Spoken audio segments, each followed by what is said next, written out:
Well, every year I focus on what does the market want from the biggest day of the calendar. But this year I am focusing on what does the market not want first, because that's a very small list. Actually, it's not even a list. It's just one item, which is no tinkering with the capital gains tax.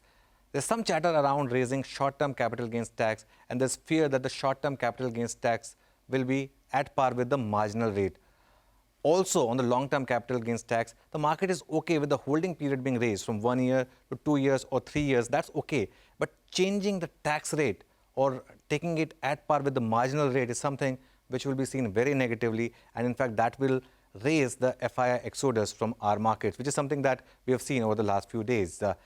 Now that this list is over, let me come to what does the market want. Well, what the market wants is increased spending on infrastructure. The market wants a reasonable target for disinvestment stroke privatization. The last year target was quite lofty. And the market wants more disposable income in the hand of middle class, because that would mean more consumption and those financing the consumption. Basically, the engines of economic growth.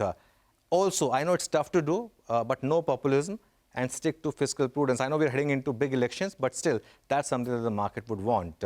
In terms of sectoral view, well, the market's focus has been on defense, on capital goods, and of course on railways. But again, these sectors have already moved. But let's see if there can be further gains from here. Now, how is the market positioned? That for me is more important than anything else. The Nifty is down 2.5% in 7 days before budget. Now, anecdotally, the Nifty rallies over 3% in weeks with such positioning. The weekly move, that is, on an average, the Nifty normally falls 0.5% or 0.5% before budget and normally rallies 1.5% post-budget. I mean, some of the numbers will come up for you on the screen, and as you would see, there it is. That's the picture. Normally, you would see when the market falls more, it rallies even bigger. 2016, it fell 3%. It rallied 7%. 2018 was an exception where it fell before the budget and fell after the budget as well.